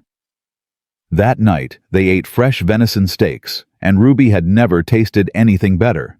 The meat was rich and gamey, and they'd earned every bite through hard work and harder lessons. "Thank you," Ruby said as they cleaned up, "for teaching me, for not treating me like I can't handle things." "Why would I do that? You've handled everything I've thrown at you so far." Sawyer dried the last plate, set it carefully on the shelf. "You're stronger than you give yourself credit for, Ruby." She wanted to tell him that his faith in her meant everything, that she was only strong because he'd given her the space to become strong, that she loved him for seeing in her what no one else ever had. Instead, she just said, "I'm trying. You're succeeding." November brought more snow and temperatures that made Ruby's bones ache. They fell into a routine morning chores, afternoon maintenance on the cabin, and equipment evenings by the fire. Sawyer carved and mended tools, while Ruby sewed and mended clothes. Sometimes they talked. Sometimes they didn't. The silence between them had become comfortable, almost intimate. But Ruby could feel something building, some tension that had nothing to do with cabin fever, and everything to do with the way Sawyer's eyes would linger on her when he thought she wasn't looking. The way his hand would brush hers when he handed her something, and neither of them would pull away quite as quickly as they should. The way the air seemed to thicken when they were close to each other in the small space of the cabin. One night in late November, Ruby was mending one of Sawyer's shirts by lamplight when she pricked her finger on the needle. She swore softly, stuck her finger in her mouth to stop the bleeding. Sawyer looked up from the trap he was repairing. "You all right?" "Fine, just clumsy." He set down the trap cross to where she sat. "Let me see." Before Ruby could protest, he'd taken her hand in his, examining the small puncture wound. His hands were warm and rough and gentle, and Ruby's heart started racing at the contact. "It's nothing," she whispered. "I know." But he didn't let go. His thumb brushed across her palm and Ruby shivered. "Your hands are different than when you came here. Stronger. Capable. They're ugly now, all calloused and scarred." "They're beautiful." Sawyer's voice was rough. "They're the hands of a survivor." Ruby looked up at him, found him staring at her with an intensity that made her breath catch. They were so close, she could see the flecks of gold in his dark eyes, could count the scars on his face, could feel the warmth radiating from his body. "Sawyer," she breathed. He released her hand abruptly and stepped back. "It's late. I should let you sleep." He climbed the ladder to the loft before Ruby could respond, leaving her sitting there with her heart pounding and her hand tingling where he'd touched her. Sleep didn't come easily that night. Ruby lay in Catherine's bed and wondered if Sawyer was awake too. Wondered if he felt the same pull she did. Wondered if he'd pulled away because he didn't want her, or because he wanted her too much. The next morning, Sawyer was distant. Polite, but distant. He barely looked at her during breakfast, barely spoke during their morning chores. Ruby told herself it didn't matter that she'd imagined the connection between them, that she was a fool for thinking a man like Sawyer Mallister could want a woman like her. But that night, when she was washing dishes and he was bringing in more firewood, their hands brushed again, and she felt it, that electric current, that undeniable pull. She looked up and caught him staring at her with such naked longing that it stole her breath. "Ruby," he said hoarsely. A sound outside cut him off, scratching at the door, low and persistent. Sawyer's expression changed instantly from longing to alertness. He grabbed his rifle from above the door and gestured for Ruby to get behind him. "What is it?" she whispered. Don't know. Something big. He moved to the window, peered out into the darkness. Damn. What? Bear. Big one. Must have smelled the meat in the smokehouse. Ruby's heart lurched. She'd heard stories about bears, how they could tear through walls, how they'd kill anything between them and food. The scratching came again, more insistent. Then a low growl that vibrated through the cabin walls. Stay here, Sawyer ordered. I'm going to fire a shot, try to scare it off. Don't go out there. If I don't scare it off now, it'll come back. Better to deal with it while we know where it is. He cracked the door open, and Ruby could see the bear in the moonlight, massive, dark, powerful. Sawyer raised the rifle and fired into the air. The bear reared up on its hind legs, roaring, and for a heart-stopping moment Ruby thought it was going to charge. But then it dropped back to all fours and lumbered off into the trees. Sawyer closed the door, leaned against it. It'll be back. They always come back once they know there's food here. What do? We wait. We watch. We make sure everything that smells like food is locked up tight. He reloaded the rifle with steady hands, and we hope it finds easier picking somewhere else. The bear returned 3 times over the next week. Each time Sawyer scared it off with gunfire and noise. Each time it retreated a little less quickly. Ruby could see the strain wearing on Sawyer, the constant vigilance, the interrupted sleep. The knowledge that one mistake could be fatal for both of them. On the 7th night, Ruby woke to the sound of splintering wood. She bolted from bed, heart hammering, and found Sawyer already at the door with his rifle. It's in the smokehouse, he said grimly. Stay inside. Sawyer, no.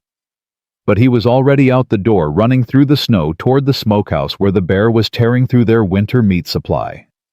Ruby grabbed the second rifle, the one Sawyer had taught her to shoot, and followed. She reached the smokehouse just as Sawyer fired at the bear. The shot went wide, and the bear roared, turning toward Sawyer with murder in its eyes. It charged impossibly fast for something so large, and Sawyer was trying to reload, but there wasn't time. Ruby raised her rifle and fired without thinking. The shot hit the bear in the shoulder, not fatal, but enough to stop its charge. It swung toward her instead, and she fired again, missed. The bear was coming at her now, and she could smell it, could see its teeth, could see death in its small eyes. Sawyer's shot took it in the chest. The bear stumbled, roared, and fell less than 10 feet from where Ruby stood frozen in the snow. They stood there for a long moment, both breathing hard, as the bear's body twitched and then went still. Are you hurt? Sawyer demanded, reaching her in 3 strides. No. Are you? No. He looked at her and his eyes were wild. What the hell were you thinking? I told you to stay inside. You were going to get killed. So you thought you'd get killed instead. His hands gripped her shoulders, shaking her slightly. Ruby, if that bear had reached you. But it didn't. We stopped it. Together. Something broke in Sawyer's expression. He pulled her against him, holding her so tightly she could barely breathe. She could feel his heart racing against her chest, could feel him trembling. I can't lose you, he said into her hair. I can't, Ruby, I can't. She pulled back just enough to look up at him. You won't lose me. I'm right here. You could have died. So could you. She reached up, touched his face. Sawyer, I'm not going anywhere. Not unless you send me away. I'd never... He stopped, swallowed hard. God help me, Ruby. I'd never send you away. I don't know when it happened, but somewhere along the way you became everything. Ruby's breath caught. What? Everything. You're everything to me. His hands framed her face, and his eyes were fierce. I know I shouldn't feel this way. I know I've got nothing to offer you except a hard life in the middle of nowhere. I know you deserve better than a scarred-up hermit who doesn't even know how to talk to people anymore. But Ruby cut him off by kissing him. For one heart-stopping moment, Sawyer went completely still. Then he was kissing her back, his arms wrapping around her, pulling her close like he was afraid she might disappear if he let go. The kiss was desperate and fierce, and tasted like fear and relief, and something that might have been love. When they finally broke apart, both breathing hard, Sawyer rested his forehead against hers. "Ruby," he said roughly, "are you sure? Because once I won't be able to let you go. You understand that? I don't want you to let me go. I love you, Sawyer. I've loved you for weeks now." He kissed her again, softer this time. "I love you too. God, Ruby. I've been trying to convince myself I was just looking out for you, but I've been lying to myself since the day I met you." Ruby laughed, giddy with relief and joy. "We should probably go inside. We're standing in the snow in our nightclothes next to a dead bear." "Right, inside." But Sawyer didn't move. He just stood there, holding her like he couldn't quite believe she was real. "Ruby?" "Yes." "Will you marry me?" The question shocked her into silence. Finally she managed, "What?" "Will you marry me? I know it's sudden. I know we've only known each other a few months, but—" He took her hands in his. "I don't want to wake up one more morning without you being mine. Really mine. Not just staying here because you've got nowhere else to go. Mine because you chose me. Because you want this life, this place me." Ruby's eyes filled with tears.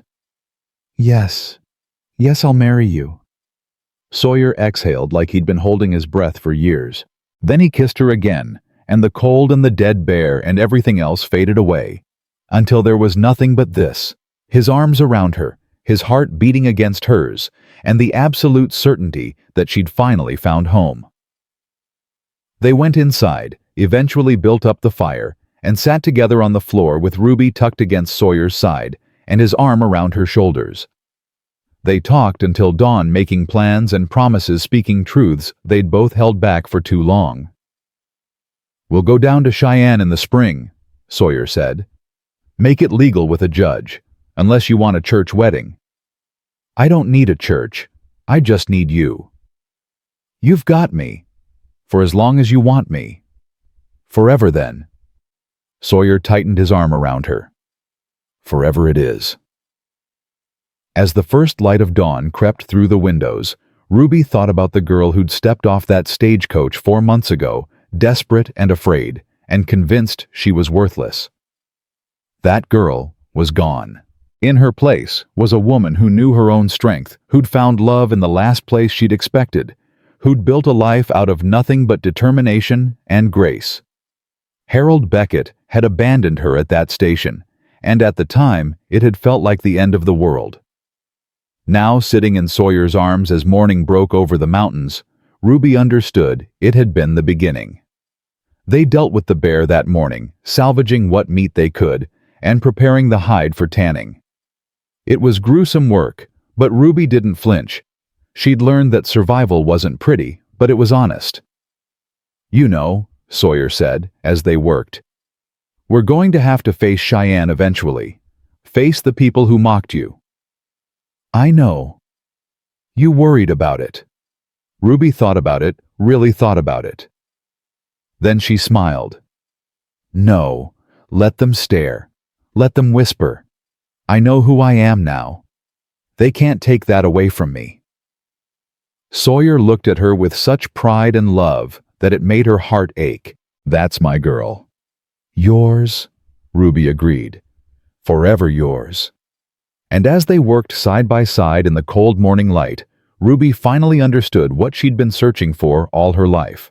Not rescue, not validation from others, just this honest work, honest love, and the freedom to be exactly who she was meant to be. She'd come to Wyoming looking for a husband. Instead, she'd found herself. And somewhere along the way, she'd found love too.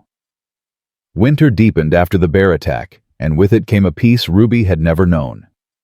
She and Sawyer moved through their days with a new ease, touching casually, as they passed each other in the small cabin, stealing kisses, while cooking or mending, talking late into the night about everything and nothing.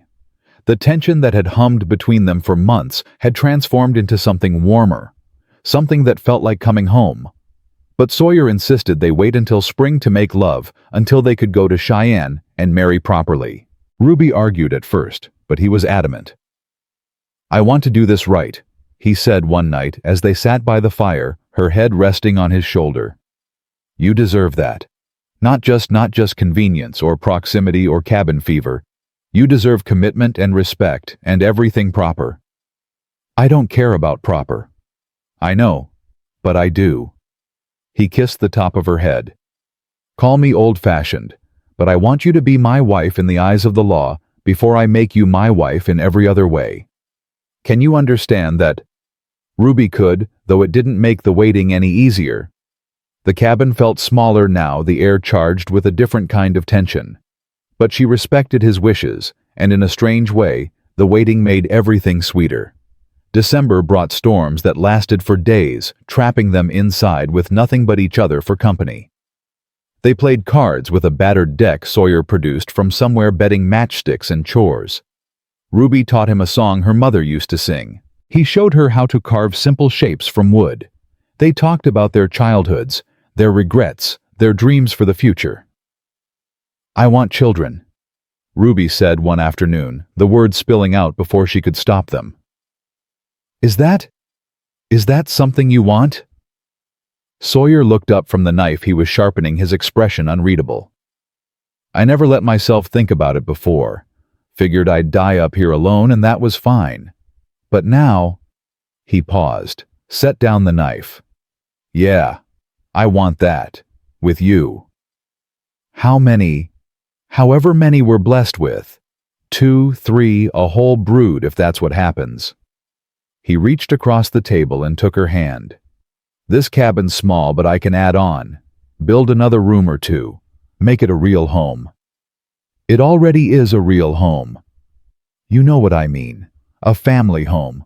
Full of noise and life and everything I never thought I'd have." Ruby squeezed his hand. "We'll have it. All of it." On Christmas Eve, Sawyer surprised her by producing a small package wrapped in brown paper. Inside was a ring, simple silver with a small blue stone. "It was my grandmother's," he said as Ruby stared at it. "Only thing of value I own. I know it's not much. It's perfect." Ruby slipped it on her finger. It fit perfectly, like it had been made for her. "I don't have anything for you. You gave me yourself. That's more than I ever hoped for." They spent Christmas Day in quiet celebration, cooking a feast from their stores and pretending they could hear church bells in the distance. Sawyer read from the Bible, one of the few books he owned, and Ruby found herself thinking about her parents, wishing they could have known this man, this life, this happiness. "They would have loved you," she said suddenly. "Your parents." "Yes, my father especially.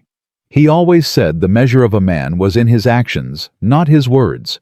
You would have impressed him." Sawyer looked uncomfortable with the praise, as he always did. "I'm just doing what's right." That's exactly what he would have said. January passed in a blur of cold and snow, and the quiet intimacy of two people learning to be together. Sawyer taught Ruby to recognize different bird calls, to predict weather by the ache in her joints, to make jerky that didn't taste like leather. She taught him that talking about feelings wouldn't kill him, that accepting help wasn't weakness, that being loved meant being vulnerable, and that was okay. They had their first real fight in February, over something stupid. Ruby had used the last of the coffee without telling him, and Sawyer snapped at her before he could stop himself. The words escalated, both of them saying things they didn't mean, until Ruby stormed into the bedroom and slammed the door. She sat on the edge of the bed, shaking with anger and something that felt like fear. What if this was a mistake? What if they couldn't actually live together without killing each other? What if— A soft knock at the door interrupted her spiraling thoughts. "Ruby?" Sawyer's voice was rough. "Can I come in?" "No. Please, I need to apologize." Ruby said nothing, but after a moment she heard the door open. Sawyer stood in the doorway looking miserable. "I'm sorry," he said. There's no excuse. I was tired and irritable and I took it out on you. That's not fair and it's not right and I'm sorry. I should have told you about the coffee." "It's coffee." Who cares? I acted like a jackass over nothing. He took a tentative step into the room. Ruby, I've lived alone for 12 years. I forgot how to share space, how to communicate, how to not be a complete ass when things don't go my way. But I'm trying to relearn. I need you to be patient with me. Ruby felt the anger drain out of her. I'm not used to this either, being with someone having to consider another person's needs. I spent so long just trying to survive by myself that I forgot how to be part of something bigger. Then we'll figure it out together. Sawyer sat beside her on the bed. We'll fight sometimes. That's what people do. But we'll also make up and we'll learn, and we'll get better at this. Okay. Okay. Ruby leaned against him. I'm sorry too, for slamming the door and being dramatic. You weren't dramatic. You were rightfully pissed. He kissed her temple. I'll try to do better. Me too. They made up, slowly talking through what had really been bothering them. The cabin fever, the long isolation, the pressure of being each other's only human contact for months. They made rules about communication, about taking space when needed, about not letting small irritations build into big resentments. It was hard work, this business of loving someone. But Ruby found she didn't mind the difficulty. It was honest work like everything else in their life together. March brought the first hints of thaw. Icicles dripped from the eaves, the snow began to settle and compress, and the sun stayed up a little longer each day. Sawyer started talking about their trip to Cheyenne, making plans for supplies they'd need, furs they'd sell, the route they'd take. We'll leave in April, he said one evening. Give the snow time to melt off the lower trails. Should take us 3 days to get there now the direct route's open once the pass is clear. And we'll see the judge. First thing, get married, proper file, the paperwork, make it legal. He looked at her seriously. You ready for that? Ready to face those people again? Ruby thought about the last time she'd been in Cheyenne, desperate and humiliated and broken. She thought about the woman she'd been then and the woman she was now. They were completely different people. I'm ready, she said. Let them see what I've become. They won't recognize you. Good. April arrived with mud and rain and the glorious chaos of spring. The creek swelled with snowmelt, birds returned from wherever they'd spent the winter, and the world exploded into green and gold. Ruby had never seen anything so beautiful. She and Sawyer worked from dawn to dusk, preparing for the journey, packing furs, repairing tack, making sure the cabin would be secure in their absence. The night before they were set to leave, Ruby couldn't sleep. She kept thinking about Harold, about the possibility of running into him in Cheyenne. What would she say? How would she feel? You're thinking too loud, Sawyer murmured from the loft. Sorry. Come up here. Ruby hesitated only a moment before climbing the ladder. Sawyer made room for her in the narrow space, and she settled against him, his arm coming around her shoulders. Talk to me, he said. What if I see Harold? Then you see him, and you hold your head high, and you remember that he's the one who should be ashamed, not you. What if he tries to talk to me? Then I'll be right there beside you. And if he says one word out of line, I'll remind him what happens to men who disrespect my wife. We're not married yet. Close enough. He tightened his arm around her. Ruby, listen to me. You're not that scared girl anymore. You're a woman who killed a bear. You're a woman who survived winter in the mountains. You're a woman who chose her own path instead of taking the easy one. Harold Beckett has no power over you unless you give it to him. Ruby absorbed that, let the truth of it settle into her bones. You're right. I usually am. She elbowed him gently, and he laughed, the sound rumbling through his chest. They lay there in the darkness, listening to the rain on the roof, until Ruby finally felt sleep pulling at her. Sawyer. Thank you for everything. Thank you for giving an old hermit a reason to rejoin the world. You're not old. You're what, 37? 38 as of last week. Ruby sat up. Last week, why didn't you tell me we could have celebrated? It's just a birthday, nothing special. It is special. You're special. She kissed him softly. Next year we'll celebrate properly. I'll make you a cake and everything. I'd like that. He pulled her back down against him. Now sleep. We've got a long ride ahead of us. They left at dawn, Ruby riding Molly and Sawyer on Buck, both horses loaded with furs and supplies. The trail down the mountain was muddy and treacherous, but the horses were sure-footed, and Sawyer knew every inch of the route. Ruby looked back once at the cabin, small and sturdy in its clearing, and felt a pang of something like homesickness. "We'll be back in a week," Sawyer said, reading her expression. "Maybe 2. "I know. It's just I never thought I'd miss a place this much." "That's because it is yours now. Really yours. You've earned every inch of it." The journey took 4 days instead of 3 because of the mud and swollen streams, but Ruby didn't mind. She was stronger now, more confident on horseback, and she enjoyed the changing landscape as they descended the transition from pine to aspen to scrub oak to prairie grass. On the afternoon of the 4th day, they crested a rise and saw Cheyenne spread out below them. Ruby's stomach clenched, but she forced herself to breathe through it. "You all right?" Sawyer asked. "I will be."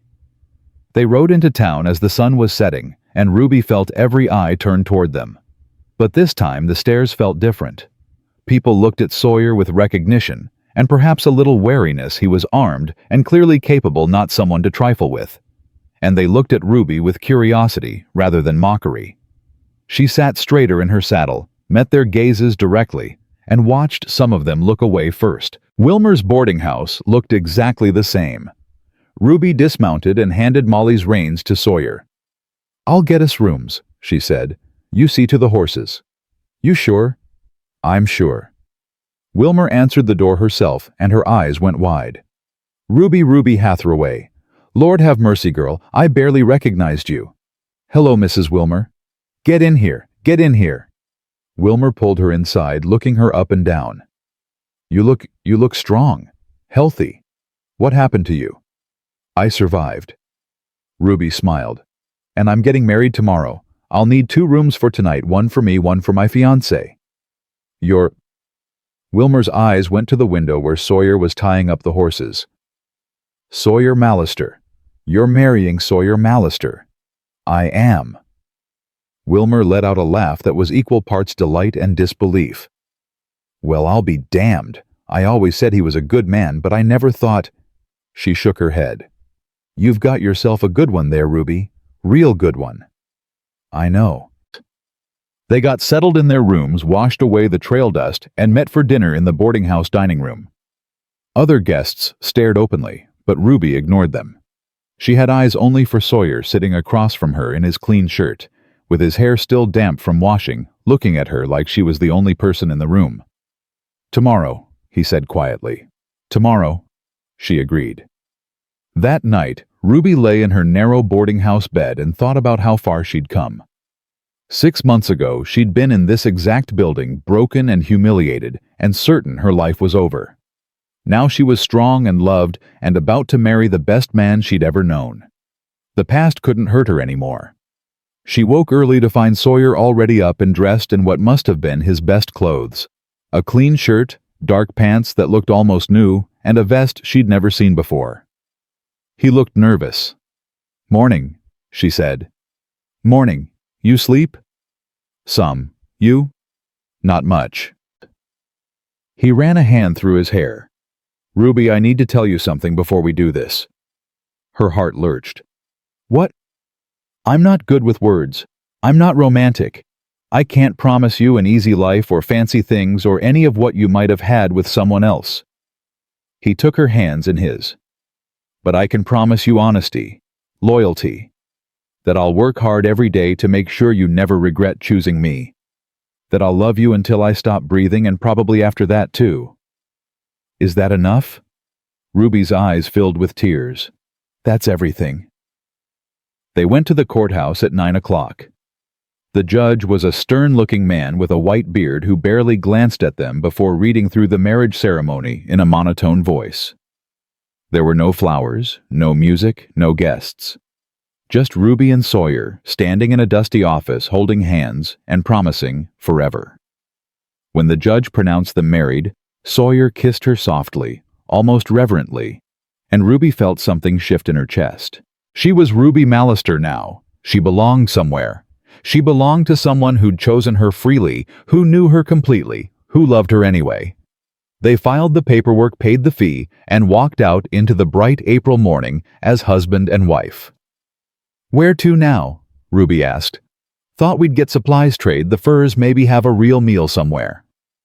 Sawyer tucked her hand into the crook of his arm. "And then I'm taking my wife home." They were walking toward the trading post when a voice called out, Ruby Hatheraway." Ruby turned, and there he was. Harold Beckett, looking older and more worn than she remembered, standing in front of the general store with his hat in his hands. Sawyer tensed beside her, but Ruby squeezed his arm gently. "It's all right." Harold approached cautiously, his eyes darting between Ruby and Sawyer. "I heard you were in town. I needed to apologize for what I did to you, for leaving you stranded here with no explanation. It was cowardly and cruel, and you deserved better." Ruby studied him. He looked genuinely remorseful, his shoulders slumped with the weight of his guilt. 6 months ago, she would have given anything to hear these words. Now, they just felt empty. "Thank you for the apology," she said calmly. "But I don't need it anymore." "You don't?" "No. Because if you'd kept your word, if you'd met me at that station like you promised, I never would have met my husband." She gestured to Sawyer. "I never would have found the life I was meant to live. So in a strange way, I should thank you for abandoning me." Harold's face crumpled. "You're married. As of an hour ago. I came back for you, you know, in October. I asked everywhere, but no one knew where you'd gone. I thought—" He swallowed hard. "I thought maybe something had happened to you, that you hadn't survived." "I survived just fine. Better than fine." Ruby felt Sawyer's solid presence beside her and drew strength from it. "Harold, I forgive you, not because you deserve it, but because I don't want to carry anger anymore. But I don't need you to make things right. They're already right. I'm exactly where I'm supposed to be." "I'm glad." Harold's voice was thick. "I truly am. You deserve to be happy." "I am happy. Happier than I ever thought possible." Ruby turned to Sawyer. "Are we done here?" "If you are." "I am." They walked away, leaving Harold standing alone on the boardwalk. Ruby didn't look back. "You all right?" Sawyer asked when they were out of earshot. "I'm perfect." It felt like closing a door that needed to be closed. She looked up at him. "Can we go home now? I don't need anything from this town." "We need supplies for winter." "Then let's get them quickly. I want to go home." They spent 2 hours gathering supplies: flour, sugar, coffee, ammunition, fabric for new clothes, seeds for a garden Ruby wanted to plant. The mercantile clerk, who'd been so dismissive before, was suddenly deferential, calling Sawyer "Sir" and treating Ruby with careful respect. Word had clearly spread about who she'd married. Let them be respectful now, Ruby thought. She didn't need their approval anymore, but she'd accept their respect. As they were loading the horses, Clem Rogers appeared, his face lighting up when he saw them. "Sawyer. And Mrs. It's Mrs. Mallister now, isn't it? I heard the news. Congratulations to you both." "Thank you, Clem," Ruby said warmly. "I'm heading up your way in a few weeks. Mind if I stop by, make sure you two are settling in all right?" "You're always welcome," Sawyer said. "Just bring coffee. Ruby goes through it like water." Ruby elbowed him, and all three of them laughed. It felt good, easy, like maybe they could have friends after all, like maybe isolation wasn't the only way to live. They left Cheyenne that afternoon, both eager to return to the mountains. The ride back seemed shorter than the ride down, or maybe Ruby was just eager to be home. By the time they reached the cabin 3 days later, the sun was setting and painting everything gold. Sawyer dismounted and held out his arms. Ruby slid down into them, and he held her there for a long moment, just the two of them and the sound of the wind in the pines. "Welcome home, Mrs. Mallister," he said softly. "It's good to be home, Mr. Mallister." They cared for the horses, unloaded supplies, and started a fire in the hearth. The cabin felt welcoming, warm, exactly right. Ruby stood at the window looking out at the darkening forest and felt peace settle over her like a blanket. Sawyer came up behind her, wrapped his arms around her waist, and rested his chin on her shoulder. Happy? Deliriously. Good, because I plan to keep you that way for the rest of our lives. Ruby turned in his arms, looked up at this man who'd saved her by giving her the space to save herself. I love you. I love you too, now and always. He kissed her then, and this kiss was different from all the others. It was a promise and a beginning full of heat and need, and the absolute certainty that they belonged to each other completely. When they finally broke apart, both breathing hard, Sawyer swept her up into his arms and carried her toward the bedroom. "What are you doing?" Ruby laughed. "Taking my wife to bed, properly, the way I've been wanting to for 6 months." Ruby's heart raced. "About time." "About time," he agreed. The cabin door closed behind them, shutting out the world. Inside, two people who'd been broken by life began the work of healing each other, of building a future together, of proving that love didn't have to be perfect to be real. Ruby had come west looking for a husband and found humiliation instead. But that humiliation had led her to these mountains, to this cabin, to this man who saw her worth when no one else would. She'd found strength she never knew she possessed. She'd found a home she'd never imagined. She'd found herself. And in the end, that was the greatest gift of all. Not being saved by someone else, but learning to stand on her own 2 feet, and then choosing freely, wholly, without desperation, to share her life with someone who stood beside her rather than above her. Ruby Mallister had been mocked for her body, abandoned by the man who'd promised to marry her, and ridiculed by a town that should have known better. But she'd survived it all. She'd transformed pain into strength, humiliation into dignity, and loneliness into love. She'd come to Wyoming territory as someone else's rejected bride. She left that girl behind in the dust of Cheyenne and became a woman who knew her own worth, who'd earned her place in the world through honest work and honest love. And when she woke the next morning in Sawyer's arms, with sunlight streaming through the window and the sound of birds singing outside, Ruby finally understood what home really meant. It wasn't a place. It wasn't even a person. It was the moment when you stopped running from yourself and started living as who you truly were. Home was acceptance. Home was belonging. Home was knowing bone deep and certain that you were exactly where you were meant to be. She was home. She was loved. She was enough. And nothing, not the past, not other people's judgments, not the harsh realities of mountain life, could take that away from her. Ruby Hatheraway. Mallister had found her strength, her love, and her truth, and she would never let anyone make her feel small again.